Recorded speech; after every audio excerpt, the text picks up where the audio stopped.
Go.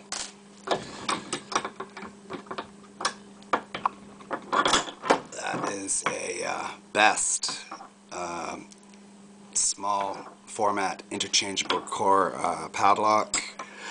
I was actually trying to get the control line. I do have a blank here ready to cut. Once I get that core out of there, hopefully I'll catch that on camera for you guys, but until then, there she is. I believe that is a B keyway. You can correct me if you're wrong. And that was picked with Sparrows top of the keyway extended play tension tool and just your standard Sparrows short hook. So peace as always.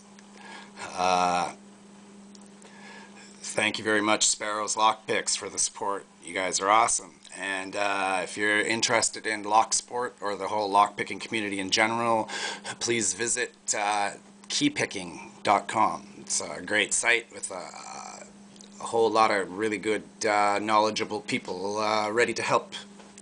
So until next time, people will have fun and keep it legal.